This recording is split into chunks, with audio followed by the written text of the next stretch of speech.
The 1970s, the decade of bell-bottoms, killer rock and roll, and some of the most iconic sports cars ever built. We all remember the legends, the posters we had pinned to our bedroom walls.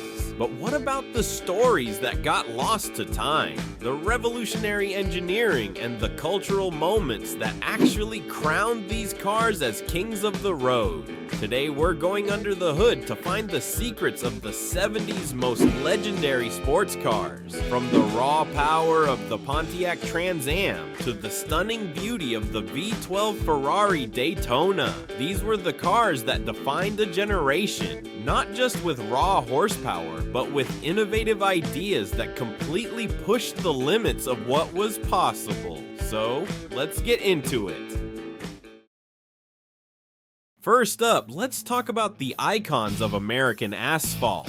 The cars that were both the peak and the defiant last stand of the muscle car era. And number one on our list is a car that became something more than just a machine. It became a symbol of freedom and rebellion, the Pontiac Trans Am. The 1970 Trans Am came out of the gate with aggressive styling, vents, scoops, spoilers. It was a pure statement of performance. But its biggest secret wasn't just its power, it was how it captured the culture. Thanks to its starring role in movies like Smokey and the Bandit, the Trans Am became the ultimate getaway car, a four-wheeled symbol of anti-establishment cool. After the movie's release, sales exploded, cementing its legendary status. While other muscle cars were fading away under the pressure of new regulations, Pontiac was keeping the dream alive. The Trans Am wasn't just fast, it was a cultural phenomenon. But before the party ended for good, there was one last roar of untamed power, and it came from the 1970 Dodge Challenger RT. The Challenger name is famous, sure, but the real secret is the story of its engine.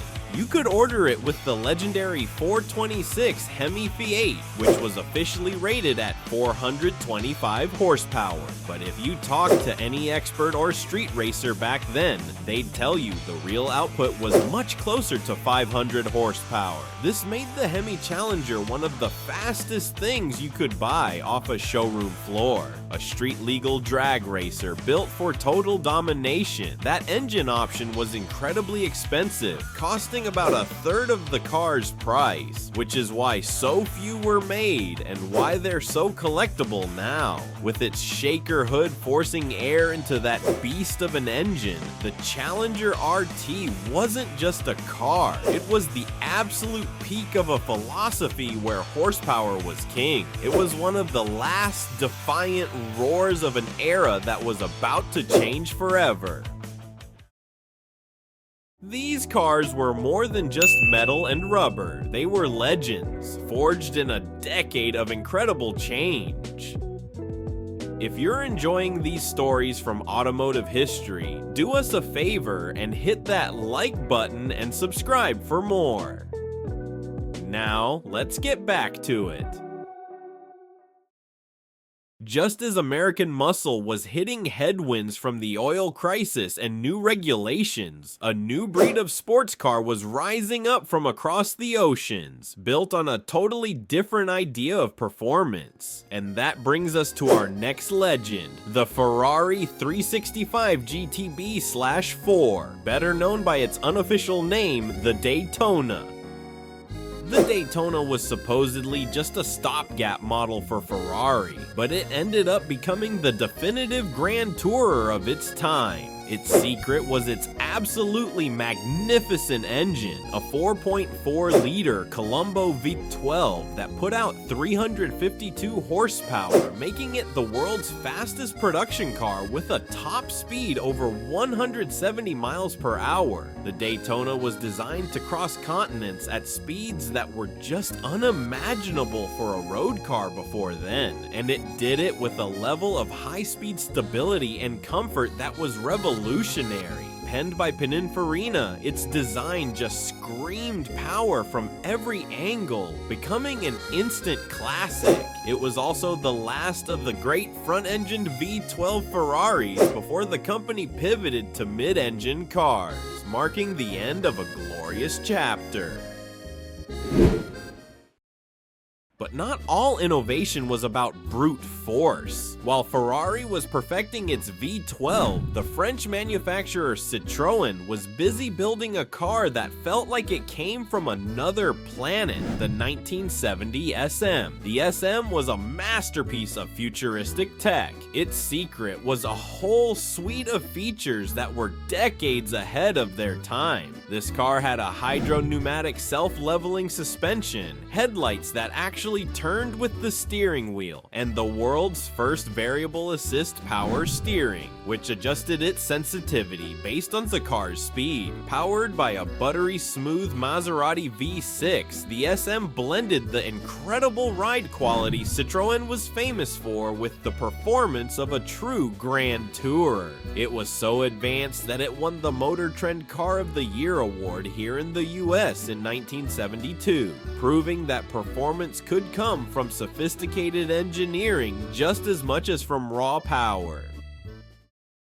Meanwhile, a car came out of Japan that would change the sports car world forever. The Datsun 240Z. Launched in 1970, the secret of the 240Z was its perfect formula. It gave you the stunning looks of a European GT, the performance of a real sports car, and the reliability and affordability that Japan was becoming known for. With a lively inline-six engine making about 150 horsepower and a nimble chassis with fully independent suspension, the 240Z was an absolute blast to drive. It was proof that you didn't need a giant V8 or an exotic price tag to have a ton of fun. The 240Z was a revelation, selling in huge numbers and cementing Japan as a serious force in the global sports car market. It was the right car at exactly the right time, and its success created a blueprint for decades to come. The 1970s was a decade of huge paradox and transformation. It gave us the fiery end of the first muscle car golden age, but it also gave us the dawn of a new world of performance. From the raw, rebellious power of the Pontiac Trans Am to the high-speed elegance of the Ferrari Daytona, the space-age tech of the Citroën SM, and the game-changing formula of the Datsun 240Z, these cars were so much more than transportation. They were symbols of innovation, freedom, and the endless hunt for speed and style in a time of massive change. The secrets they held weren't just in their engines or their designs, but in how they shaped the culture of the road and inspired the cars we still dream about today. Which one of these legends surprised you the most? Is there a forgotten gem from the 70s that we missed? Let us know in the comments below. Thanks for watching, and we'll see you on the next ride.